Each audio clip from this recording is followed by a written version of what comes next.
வணக்கம் மந்தோனி நலப்பறைகள். இன்னைக்கு நான் என்ன கருவாடு ஃபஸ்ட்டு வச்சுருக்கேன்னு சொல்லிடுறேன் உங்களுக்கு. இது பார்த்திங்கன்னா வஞ்சரம் சீலா கருவாடு. எங்கள் ஊரில் நாங்கள் வந்து சீலா கருவாடுன்னு சொல்லுவோம். இது பார்த்திங்கன்னா வெளியூர் சைடெலாம் வஞ்சரம் சொன்னாலும் தெரியுது. அதனால் வஞ்சரம் பட்டறை கருவாடு இன்றைக்கி வந்து நம்ம எடுத்து வந்துருக்கோம். நல்லா பயங்கரமாக சூப்பராக எடுத்து பட்டறை வச்சு அழகாக இப்போ எடுத்துருக்கோம். இந்த கருவாடு நம்ம என்ன பண்ண போகிறோம்னா வெட்டி பீஸ் போட்டு சூப்பராக மணக்க எங்கள் ஊர் ஸ்டைலில் கருவாட்டு குழம்பு தான் வைக்க போகிறோம். இப்போ பார்த்தீங்கன்னா இது வந்து செகண்ட் குவாலிட்டி வஞ்சிரும். ஏன் செகண்ட் குவாலிட்டினா நல்லா பாருங்களேன், உங்களுக்கு பார்க்கும்போதே தெரிஞ்சிருக்கும். ஒரு மாதிரி அமுங்காது. இது வந்து நார்மல் கருவாடு மாதிரி இருக்கும். ஆனால் பட்டறையில் வச்சாலும் கொஞ்சம் காஞ்ச கருவாடு மாதிரியே இருக்குதுல்ல. ஃபர்ஸ்ட் குவாலிட்டி எப்படி இருக்குன்னு பார்த்தீங்கன்னா அப்படியே பார்க்குறதுக்கு மீனுக்கும் கருவாட்டுக்கும் வித்தியாசமே தெரியாத மாதிரி நல்லா மாவு போல் சூப்பராக மணக்கும். ஃபஸ்ட் குவாலிட்டி கருவாடு பட்டறை வஞ்சரத்தை பற்றி தெரிஞ்சவங்க கண்டிப்பாக அந்த கருவாடை உடையே மாட்டாங்க. ஒரு பீஸ்னாலும் வாங்கிட்டு போய் குழம்பு வச்சு சாப்பிட்ற அளவுக்கு டேஸ்ட் வந்து தட்டித்து. இதே செகண்ட் குவாலிட்டி வஞ்சரத்தை பார்த்திங்கன்னா நிறைய பேர் என்ன பண்ணுறாங்கன்னா வஞ்சரம் கருவாடு பட்டறை கருவாடுன்னு மட்டும் சொல்லி அதிக ரேட்டுக்கு போட்டு நம்ம விற்றுக்கிட்டு இருக்காங்க. நம்ம என்ன பண்ணுறோம்னா இந்த செகண்ட் குவாலிட்டியை கம்மியாக ரேட்டை கொடுத்துட்டு ஃபஸ்ட் குவாலிட்டி ரேட்டையும் முடிஞ்ச அளவுக்கு எங்களுக்கு கிலோவுக்கு 50 ரூபா 60 ரூபா கிட்ட லாபம் வர்ற மாதிரி மட்டும்தான் வச்சுருக்கோம். அதுவும் பேக்கிங் செலவுனா எங்களுக்கு அதுவும் போயிடும், நிற்காது. ஏன்னா வஞ்சரங்களாம் நிறைய பேர் வாங்கிக்கிட்டு இருக்காங்க. அதனால் அந்த மாதிரி பார்த்தீங்கன்னா ஃபஸ்ட் குவாலிட்டிக்கு செகண்ட் குவாலிட்டிக்கு இதுதான் வித்தியாசம். கண்டிப்பாக கருவாடு வாங்குறவங்க பார்த்து வாங்குங்க. ஃபஸ்ட் குவாலிட்டி வஞ்சிரம்னா கண்டிப்பாக கொலன்னு தான் இருக்கும் ஒரு மாதிரி. அது என்னென்னா ஐஸில் படாமல் அப்படியே எடுத்து சூப்பராக பட்டறையில் வைக்கிறது. இது பார்த்திங்கன்னா ஐஸ் பட்டிருக்கும். 2 மீன் கெட்டு போன மீனான்னு கேட்டால் கெட்டு போகாது, கண்டிப்பாக நல்ல மீன் தான். இன்றைக்கி நம்ம வந்து இதை கருவாட்டு குழம்பு வைக்க போகிறோம். நான் எப்படி கருவாட்டு குழம்பு வைக்கிறேன்றதை வீடியோ முழுசாக பாருங்கள். வாங்க வீடியோக்குள்ளே போகலாம். இப்போ நம்ம வந்துக்கிட்டு செகண்ட் குவாலிட்டி வஞ்சரத்தை வெட்டிக்கிறோம். செகண்ட் குவாலிட்டி வஞ்சரம்னா வந்துக்கிட்டு நல்லா இருக்கிறதுலாம் இல்லை, சூப்பராக இருக்கும். என்ன அந்த குழம்போட குழம்பா கரையாது, நம்மளுக்கு முழு பீஸாக கிடக்கும். ஃபஸ்ட் குவாலிட்டிக்கும் செகண்ட் குவாலிட்டிக்கும் சின்னதாக தான் வித்தியாசம் இருக்கும். எவ்வளோ ரெடி எடுக்கணும்? இன்னும் ஒரு பீஸ் சட்டி ஃபுல்லாக வச்சுருவோம். கருவாட்டு குழம்பு நாளைக்கு வச்சு சாப்பிட்டா டேஸ்ட்டு சூப்பராக இருக்கும். மறுநாள் வச்சு சாப்பிட்டா சூப்பராக இருக்கும். அதுக்காக கருவாட்டு குழம்பு நம்ம எப்பயாவது தானே வைக்கிறோம், அதை கூட கொஞ்சம் வச்சிட்டோம்னா டேஸ்ட்டாக இருக்கும்ல. நீங்கள் கருவாட்டு குழம்பு வைக்கணும் முடிவு எடுத்துட்டா தட்டாம்பயிறு வாங்கி குழம்பு வைங்க, சூப்பராக இருக்கும். அது கிட்டத்தட்ட ஒரு 150 கிராம் தான் இருக்கும். இவ்வளோ தான் நம்ம குழம்பு வைக்க போகிறோம். அதிகமாக எத்தனை பேர் ஆட்கள் இருந்தாலும் அதிகமாக நம்ம குழம்பு வைக்கக்கூடாது. ஒரு 3 பேர் இருக்கிறவங்களுக்குலாம் இந்த 3 பீஸ் போதும்னு நான் நினைக்கிறேன். ஒரு 3 பேர் 4 பேர் இருக்கிறவங்களுக்கு தாராளமாக இது போட்டு 2 டைம் குழம்பு சாப்பிட்லாம். இப்போ இதைத்தான் நம்ம அந்த குழம்பு வைக்க போகிறோம். இவ்வளோ தான் மேட்ரு. நிறைய பேர் சொல்லுவாங்க என்ன மீன் கருவாடு இவ்வளோ ரேட்டாக இருக்குது அப்படின்னு. மீன் நீங்கள் 1 கிலோ 1000 ரூபாய்க்கு வஞ்சரம் வாங்கினீங்கன்னா ஒரே நாளில் சாப்பிட்டு முடிச்சிருவீங்க. அதே வஞ்சரம் நீங்கள் 1000 ரூபாய்க்கு வாங்கினீங்கன்னா கருவாடு வாங்கினீங்கன்னா 10 நேரமாவது 8 நேரமாக சமைக்கலாம். அப்போ நீங்கள் கால்குலேஷன் பண்ணி பாருங்கள், கருவாடு தான் காஸ்ட்லி, இது கம்மி. ஏன்னா ஒரு பொருள் நம்ம எந்த அளவுக்கு சமையலுக்கு எடுத்துக்கிறோம்ன்றது இருக்குல்ல. 200 ரூபாய்க்கு ஒரு மீன் வாங்கினீங்கன்னா ஒரே நாளில் சமைச்சு முடிச்சிடுவோம். 200 ரூபாய்க்கு கருவாடு வாங்கினா குறைஞ்சது ஒரு 10 நாளாவது வச்சுருப்போம், 10-20 நாளாக சமைக்கலாம். இதுதான் இது விஷயம் நிறைய பேர் புரியாமல் கருவாடு இந்த ரேட்டா அந்த ரேட்டான்னு சொல்கிறாங்க. ரொம்ப சங்கடமாக தெரியுது. இன்னொரு மேட்ருனா நம்ம 1 கிலோ கருவாடு ரெடி பண்ணுறதுக்காண்டி போட்டோம்னா 1/2 கிலோ கருவாடு தான் 1 கிலோ மீன் எடுத்து போட்டோம்னா 1/2 கிலோ கருவாடு தான் கிடைக்கும். அதில் தலை வெட்டி வாழை வெட்டினா என்ன மிஞ்சும் அப்படின்றதையும் கால்குலேஷன் பண்ணி நீங்கள் பார்க்கணும். இது எல்லாம் தான் அந்த விலையை உங்களுக்கு நிர்ணயித்து சொல்லுது. இந்த கருவாடை தான் இப்போ சுமித்ரா குழம்பு வைக்க போகிறா. எப்படி இருக்குன்னு பாருங்கள். இந்த மாதிரி கருவாடு உங்களுக்கு வேணும்னா நாங்கள் கீழே கொடுக்குற நம்பரையும் நீங்கள் கான்டாக்ட் பண்ணிக்கிறீங்க. கண்டிப்பாக உங்கள் வீடு தேடி வரும். ஃபஸ்ட்டு குவாலிட்டியாக ஃப்ரெஷ்ஷாக பண்ணிக்கிட்டு இருக்கோம். நாங்கள் என்ன சாப்பிட்றோமோ அதை தான் உங்களுக்கும் தர்றோம். பாருங்கள், ஒரு பெரிய கருவாடை எடுத்து வெட்டி தான் நாங்கள் அதில் எடுத்து சமைக்கிறோம். இதே தான் மக்களுக்கு அனுப்புகிறோம். எந்த ஒரு ப்ராசஸையுமே நாங்கள் ரெடி பண்ணி உங்களுக்கு சாப்பிட்டு பார்த்துட்டு தான் உங்களுக்கு அனுப்பவே செய்வோம். இதுதான் எங்களோட மாடல். விற்பனைக்காண்டி கொண்டு வரல. விற்பனைக்கு கொண்டு வரோம்னா நம்ம அதை சாப்பிட்டு நம்மளுக்கு அது கரெக்டாக டேஸ்ட் இருக்கா, கரெக்டான உப்பு பதத்தில் இருக்கா, ஒரு அமைப்பாக இருந்தால் தான் நாங்கள் அதை விற்பனைக்கு கொண்டு வருவோம்.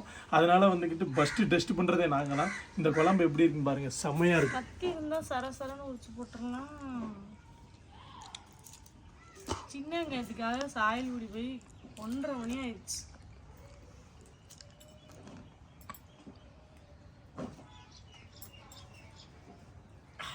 உங்களுக்கு எக்ஸாம் மாப்ள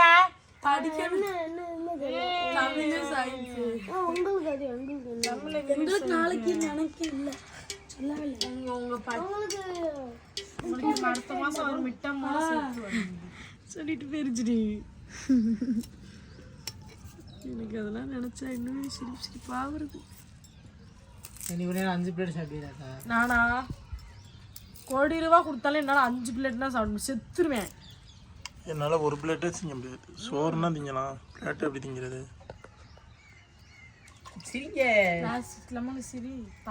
என்ன சொன்னாங்க புரியவே இல்லைன்னா சிரிச்சு தெரியல. சிரிச்சு விடுச்சும்மா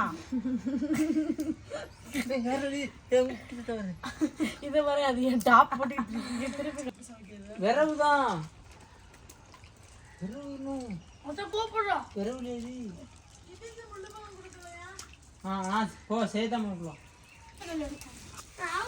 எடுத்து கொடுமா கேட்டு. அவ்வளோதான், பற்ற வச்சு அடுப்பு பற்ற வச்சு சட்டியை வச்சு எண்ணெய் ஊண்டியாச்சு. Video எடுக்கச்சுல video எடுக்கணுங்களா? விளாண்டுக்கிட்டு இருக்குங்க, விளாண்டுக்கிட்டு.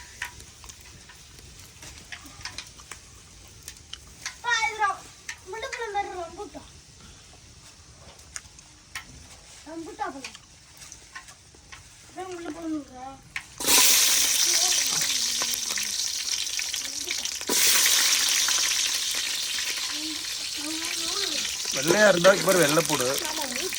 இதுக்கு வெங்காய போடு தானே வச்சிருக்கணும்.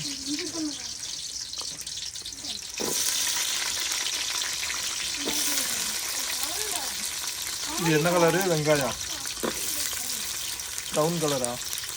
கத்திரி கலரா?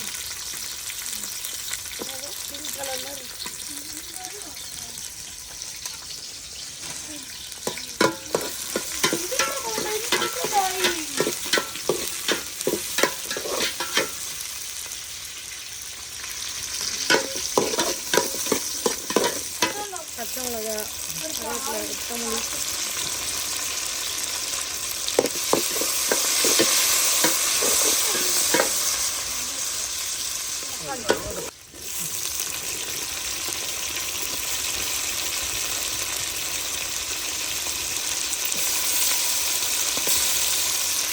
கல்ல இப்படி போட்டதுனால சட்டியில் தீ உரைக்காம இருந்துருக்கு. இந்த மாதிரி தீக்கு நல்லா தீ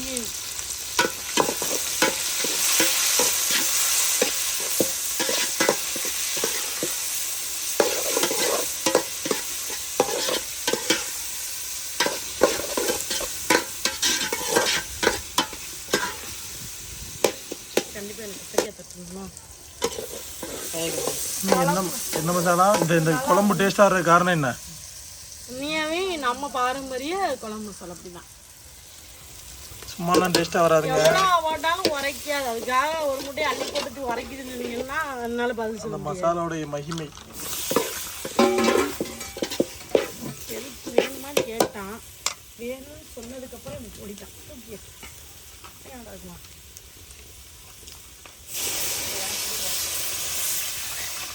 நீ தானே அது ஹெல்ப் வேணுமான்னு கேட்டேன்.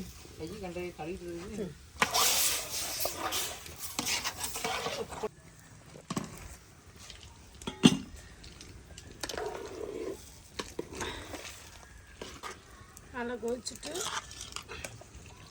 ஒரு முக்கியமான விஷயம் என்னென்னா கருவாட்டு குழம்பு வைக்கும்போது உப்பே போடக்கூடாது. நான் தக்காளி வெங்காயம் போட்டிருக்கேன், கத்திரிக்காய் போட்டிருக்கேன், முருங்கைக்காய் போட்டிருக்கேன். அதுக்கு உப்பு சேரணும்ல. அப்படின்னு உப்பு போட்டிங்கன்னா வாயில் வைக்க முடியாது. ஏன்னா நான் ஏன் இவ்வளோ கரெக்டாக சொல்கிறேன்னா, அன்றைக்கி ஒரு அக்கா என் ஃபோனில் பேசும்போது அவங்க சொன்னாங்க கருவாட்டு குழம்புக்கு உப்பு போடக்கூடாது சுமி அப்படின்ட்டாங்க. என்னக்கா போடக்கூடாதுன்னு சொல்கிறேன். அப்போ அதில் தக்காளி வெங்காயம் காய்கறிலாம் போடுறோம்ல, அப்போ அதுக்கு உப்பு போடணும்ல அப்படின்னு சொன்னாங்க. நீ சிரிப்பாக வந்துச்சு. அதனால தான் சொல்கிறேன் கருவாட்டு குழம்புக்கு உப்பே போடக்கூடாது. கடைசியாக நம்ம இறக்கும் போது நம்மளுக்கு கொஞ்சம் தேவைப்பட்டுச்சுன்னா அதுக்கப்புறம் தான் லைட்டாக போட்டுக்கிறோம்.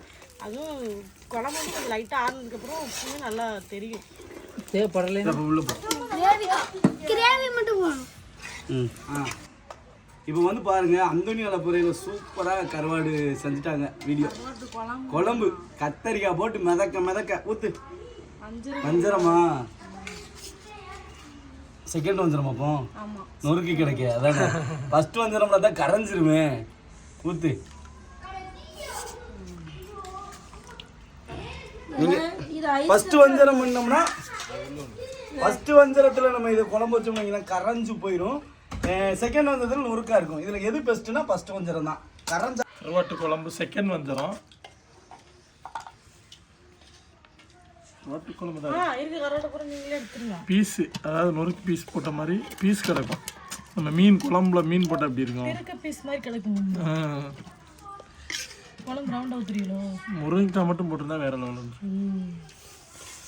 எச்சி விடுறத பாவம். அதாவது ஒரு சில ஐட்டங்கள் தான் ஊற்றும் போதே எச்சி விடுறது. அதில் வந்து ரொம்ப ஸ்பெஷலாக கருவாட்டு குழம்பு. நம்ம சோத்தில் ஊற்றிக்கி இருக்கும் போதே எச்சி தன்னால் வருது. பார்த்துக்கிறது உங்களுக்குமே ஊறும். ஏன்னா அந்த கருவாட்டு குழம்பு ஸ்பெஷலே தான். நிறைய பேர் கருவாட்டு குழம்பா அப்படிலாம் சொல்லுவாங்க. கருவாட்டு குழம்பு அளவுக்கு சுவையாக ஒரு தரமாகவும் எந்த குழம்பும் வைக்க முடியாது. ஏன்னா அதில் நீங்கள் இன்னைக்கு இப்போ இந்த குழம்பு இன்னைக்கு வச்சுட்டோம், நாளைக்கு வச்சுட்டு சுண்டை வச்சு சாப்பிட்டோம்னா இருக்கு எப்பா வெகானந்தர் தான் இப்படி சரியா இப்படி பீஸா வச்சு சாப்பிடலாம். மற்றபடிக்கு நான் செஞ்சது எப்படி இருக்குன்னு சாப்பிட சொல்றா. இது வந்து உங்கள் மீனவன் சமைச்ச இறால் கிரேவி. ஆமாம், கருவாட்டு இறால் தான். இறாலா மீனான்னு கூட தெரிய மாட்டேங்குது, அந்த அளவுக்கு இருக்கு.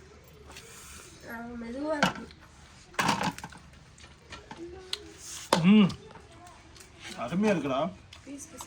வெட்டி போட முழுசா போட்டா அது ரொம்ப ஹார்டா இருக்கு. சின்ன போடும்போது ஃபுல்லா சுத்தமா உப்பு இல்லையா? உப்பு இருக்கு. இறால் கருவால சுத்தமா உப்பு இல்ல. அருமையா இருக்கியா?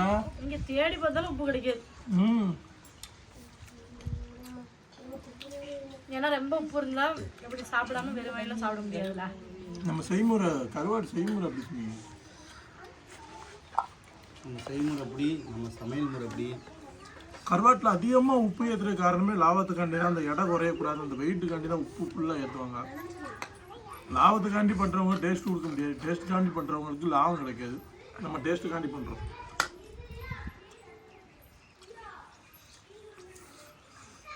சட்டியே முடிச்சிருக்கீங்களோ? சூப்பரா இருக்கு.